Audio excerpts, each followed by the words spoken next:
इधर देखिए बच्चों, कह रहा है energy velocity and force has to be taken fundamental, मतलब अब आपका फंडामेंटल कौन हो गया, एनर्जी वेलोसिटी और फोर्स, है ना। कह रहा है what are the dimension of mass. अब सुनिए, इसका मतलब कि अब जो मास है आपका, अब जो मास है आपका, है ना, तो मास जो है वो डिपेंड कर रहा है किस पे, मास डिपेंड कर रहा है क्या, एनर्जी की पावर ए पर, ठीक, और वेलोसिटी की पावर बी पर, और फोर्स की पावर सी पर। बस अब खत्म यार, क्या क्या दिक्कत है। मास का डायमेंशन हो गया m1, है ना, L0 T0, और इक्वल टू प्रोपोर्शनैलिटी कांस्टेंट आएगा, उसका डायमेंशन लिखेंगे नहीं, ई एनर्जी है, तो ई एनर्जी का डायमेंशन क्या होता है आपका यहाँ, ml² T-2, और जैसे ही आप यहाँ पावर लगाओगे e to the power a, तो इस पूरे पे पावर a लगेगी, तो यहां से आ जाता है आपके पास m to the power a, m to the power a, l to the power 2a, और t to the power -2a, t to the power -2a। ठीक, इसके बाद नेक्स्ट है आपके पास वेलोसिटी की पावर b, तो v की पावर b, यानी कि बच्चों वेलोसिटी का क्या हो जाएगा, lt-1, ठीक, और पावर कितनी लग गई b, तो यहां से आ जाएगा l की पावर b और t की पावर -b, और ये इस तरीके से, ठीक, और f की पावर c, f क्या आपका फोर्स है, तो mlt-2, और इसकी पावर c, तो यहां से आएगा m की पावर c और l की पावर c और t की power -2c।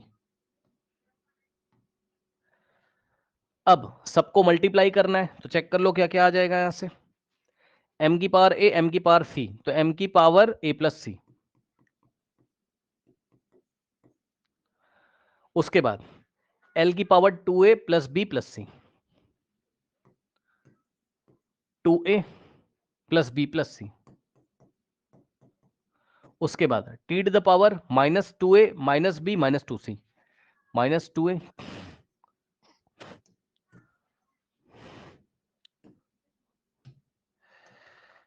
-2a minus b और -2c, ठीक।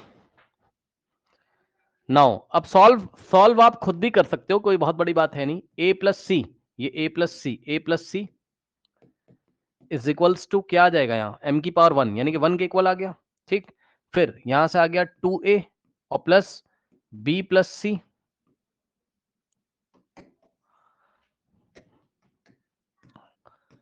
2a plus b plus C is equals to l की पावर क्या है 0, तो यहां से 0, और थर्ड इक्वेशन क्या आ जाएगी, थर्ड इक्वेशन यहां मैं कर दे रहा हूं,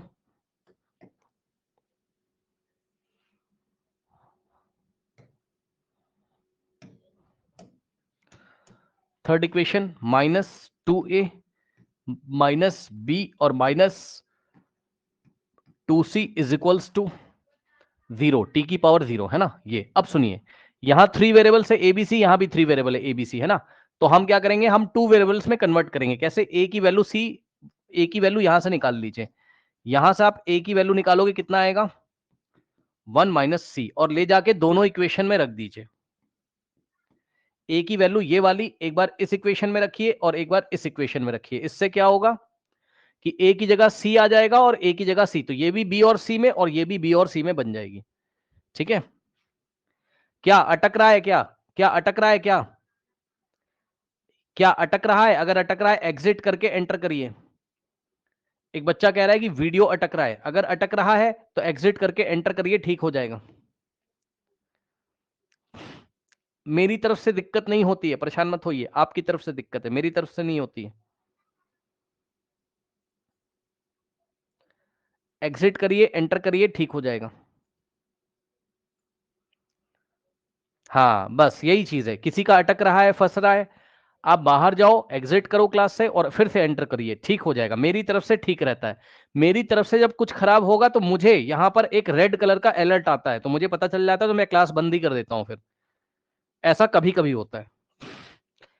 अब देखो जरा यहां से, ये हो गया। अब खास बात देखो जरा, कल की क्लास में जो हमने किया था वही चीज है ना, तो फर्स्ट इक्वेशन क्या है, 2a plus B plus C is equal to 0, है ना। तो आप क्या करोगे, इसको बी और सी में बनाओ और इसको भी बी और सी में बना दो। तो हम क्या करेंगे, इस इक्वेशन में हम क्या करेंगे, ए की जगह, तो हमारे पास इक्वेशन क्या है, इक्वेशन है हमारे पास 2a प्लस क्या था, B plus C is equal to 0, 2a B plus C is equal to 0। तो हम क्या करेंगे, इसमें ए की जगह हम क्या पुट करेंगे, ए की जगह 1 माइनस सी पुट करेंगे, ए की जगह 1 माइनस सी पुट कर दीजिए। तो ए की जगह 1 माइनस सी अगर आप पुट करोगे तो यहां से हो जाएगा आपका 2 इंटू ए की जगह 1 माइनस सी आपने किया तो प्लस बी और plus C is equal to 0। तो यहां से 2 into 1 2 minus 2 into C 2c और plus B plus C is equal to 0। और यहां से आ जाएगा आपके पास क्या, 2 ऐसे ही रहेगा और माइनस सी और plus B is equal to 0 और माइनस सी, और ये हो गया एक तरीके से B minus C is equals to -2।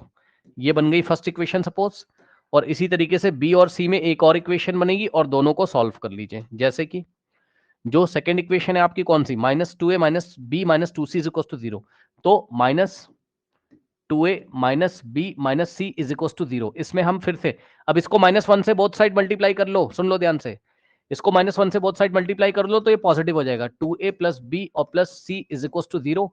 और a की जगह क्या रखोगे, 1 माइनस सी, तो 2 इन द ब्रैकेट a की जगह 1 माइनस सी और प्लस b और plus c is equal to 0। तो यहां से हो जाएगा 2 इंटू 1 2 माइनस 2c और प्लस b और plus c is equal to 0। अरे भाई ये क्या हो गया, ये क्या हो गया, कुछ गलती हुई है क्या, दोनों इक्वेशन सेम कैसे आ रही हैं, कुछ गलती हुई है क्या, दोनों इक्वेशन सेम कैसे आ रही, अच्छा ये -2a माइनस बी -2c है, -2c है, मैंने -2c नहीं लिखा, -2c। तो -1 से बोथ साइड करोगे तो ये 2c हो जाएगा, तो यहाँ 2c हो जाएगा, 2 इंटू 1 2 और 2 इंटू -2c और यहाँ पे 2c। सो 2c से 2c कैंसिल और b की वैल्यू कितनी आ जाएगी, 2, नहीं -2, ये वाला 2 और plus b is equal to 0 और यहां से b की वैल्यू -2, ठीक है। और b की वैल्यू यहां रखिए -2, तो -2 और minus C is equals to -2, तो ये उधर जाएगा तो हो जाएगा आपके पास minus C is equal to 0, यानी कि सी इज इक्वल टू 0, ठीक, सी इज इक्वल टू 0। जो करना वो कर लो, जो करना वो कर लो, सॉल्व कर लो भाई, मैं तो सबके लिए बता रहा हूं, जो करना है। जैसे अब क्लास 10th में इक्वेशन सॉल्व करना थोड़ी ना बताऊंगा यार, जैसे पसंद है वैसे कर लो, बस आंसर मैच कर लो, आ रहा है b -2 आ रहा है और c 0 आ रहा है, ठीक, b -2 आ रहा है और c 0 आ रहा है, तो a कितना आ जाएगा, यहां से a 1 माइनस सी की जगह 0 रखोगे तो 1 आ जाएगा, है ना। तो इसका मतलब हो गया कि मास, है ना, मास के डायमेंशन हो जाएंगे e की पावर a, यानी कि e की पावर कितना हो जाएगा आपका a की जगह 1 और v की पावर b की वैल्यू कितनी आ रही -2 और f की पावर कितना हो गया c की पावर 0, तो f आएगा नहीं इसमें, तो e की पावर 1 और v की पावर -2, e की पावर 1 और b की power -2, option B is the correct option, e की पावर 1 और v की पावर -2, 1 लिखा नहीं जाएगा तो हो जाएगा e v की पावर -2, चेक कर लो, चेक कर लो भैया, चेक कर लो जल्दी से, ठीक है,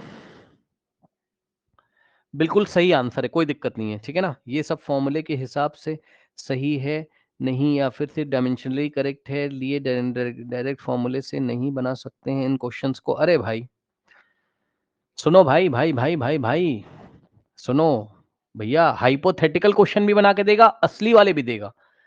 अब मान लो यहीं पर अगर आपसे बोल दिया होता क्वेश्चन में कि क्वेश्चन ऐसे देगा एग्जाम में जब आएगा, सुनो, वो बोलेगा कि find the sum of dimensions of E V and F, मतलब समझे, मतलब ई की पावर में जो आ रहा है, वी की पावर में जो आ रहा है, एफ की पावर में जा रहा है, उसका सम बताना पड़ेगा एग्जाम में, ऐसे पूछेगा, यानी कि ई की पावर में जो आ रहा है ए और प्लस वी की पावर में जो आ रहा है यानी कि बी और सी की पावर में जो आ रहा है इसका सम, तो तब भी आपको पूरा सवाल करना पड़ेगा। बात समझ रहे हो, आप ए निकालोगे, बी निकालोगे, सी निकालोगे, ठीक है ना। तो ए 1 और बी कितना है आपका -2, क्वेश्चन वो कुछ भी बना देगा लेकिन आपको ये सब करना तो पड़ेगा ही ना, तो आंसर आ जाएगा -1 यहां पर। तो ऑप्शन दिया होगा नीचे ऐसे सवाल कुछ भी आपको पूछ सकता है, डायरेक्ट फॉर्मूले से नहीं करेंगे,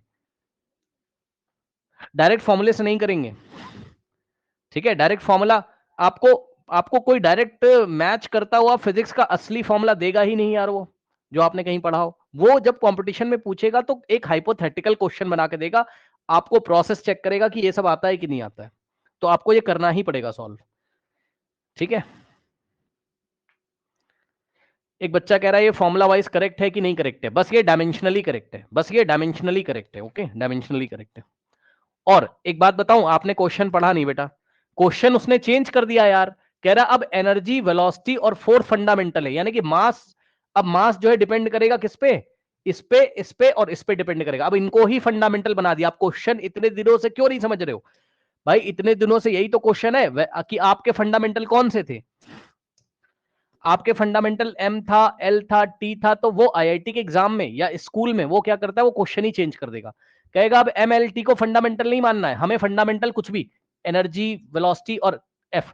तो अब हमारे फंडामेंटल हो गए एनर्जी, वेलोसिटी और फोर्स हो गए हमारे फंडामेंटल, यानी कि जो भी मास है अब वो इन पे डिपेंड करेगा, इनकी पावर ए, बी और सी पे, और इस तरीके से सॉल्व करके एबीसी की वैल्यू आपको निकालनी।